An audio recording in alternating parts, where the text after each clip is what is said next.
back. Some new numbers out from StatsCan this week on life expectancy, and things are going in the wrong direction, unfortunately. For the third year in a row, life expectancy has declined in Canada, a trend experts consider to be historical, indicating a worrisome downturn in our overall health.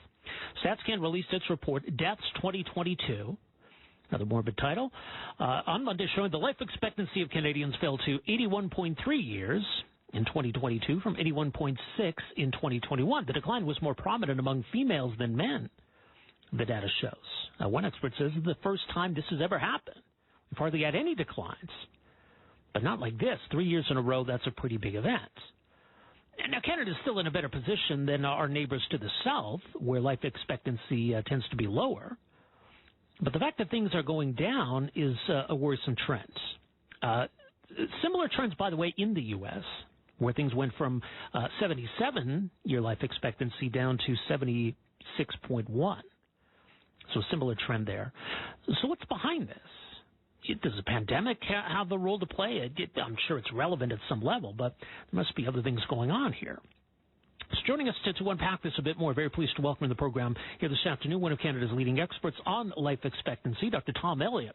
He's a clinical associate professor at the Department of Medicine at UBC, also medical director with the group BC Diabetes, and joins us on the line here this afternoon. Dr. Elliott, good to have you with us. Welcome to the program. Good to be on the program, Rob. Let's talk about life expectancy as a meaningful measure of a society's health, and we associate, developed countries with high levels of life expectancy. So why is it so important, first of all? Well, I mean, it's a good indicator of overall national health, and of course, it's always concerning when it's going down. We've always assumed life expectancy will go up as we improve, as we basically improve the health of the population.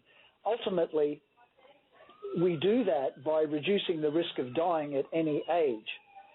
And what's happened in recent years is the fentanyl crisis has been killing off a lot of our young folk, particularly young males, but also young women. And this is what has hurt life expectancy in Canada in the last few years. And unfortunately, Rob, the stats on fentanyl overdose deaths keep getting worse. Right, so that doesn't bode well for this trend reversing anytime soon. I did want to ask about the impact of the pandemic and what, I guess, how that's affected life expectancy over the last few years. What do you see as COVID's role in all of this? Well, of course, COVID has played a role, but the deaths in COVID have been with the elderly primarily. So, right. I think 90% of the deaths are in people over the age of 80. And that has a much smaller impact on life expectancy of the nation compared to deaths, of young men and women in their 20s. That which has a major impact on the national life expectancy. Right. So we got a situation where we've got young people dying, well before this age of life expectancy. That's going to have a measurable impact on the statistics then. Yes, that's right. And that is the primary driver of these stats. I haven't had a chance to drill down on the latest set from Stats Canada, but I do have a good line of communication with the director of Together We Can, Canada's biggest recovery centre, Stacey Wilson, and I had a text message exchange with him this morning, hoping to learn that the fentanyl crisis was diminishing, and he tells me it's not. Right.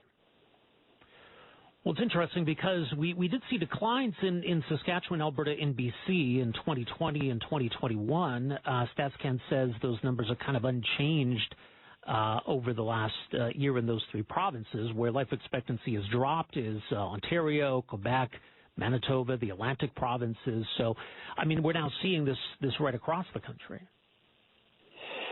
Yes, it's sad, and it's a colossal health crisis without any obvious solution.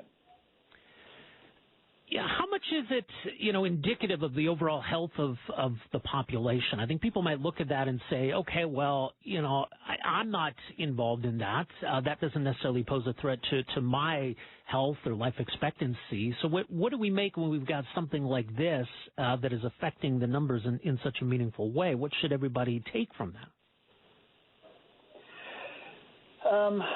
I think, in British Columbia, where the fentanyl crisis is worse than anywhere else, just about everybody knows somebody whose family has been riven by addiction and by, unfortunately, these fentanyl overdoses. So I think it's a reminder that all of us, we're not immune. Our children, our grandchildren, they will all be facing the same risk. So, a reminder to, when we see people on the street, unconscious or doped up, to not think that somebody else's problem. It's everybody's problem. It is very sad. Yeah, it really is, and unfortunately, there's no easy answers and no quick fix here. So we should expect to see this trend, sadly, probably continue for the foreseeable future. Yes. Unfortunately, I think that is the case. It's not all doom and gloom, Rob. We're finding cures for cancer. We're reducing the incidence of heart attack and stroke. Those are the three big killers in our society. Yeah. Those deaths occur after the age of 60 typically. So, I think there is a positive message to everybody. And I'm a diabetes specialist in my day job, and the treatments in diabetes keep getting better. We know it's the most important thing is lifestyle. It's avoiding overweight. It's reducing carbs, particularly fast carbs, white food, filling up on vegetables, on grainy, on brown grains, on beans and salads and meat. Those things are healthy, whereas white food, simple carbs, are not.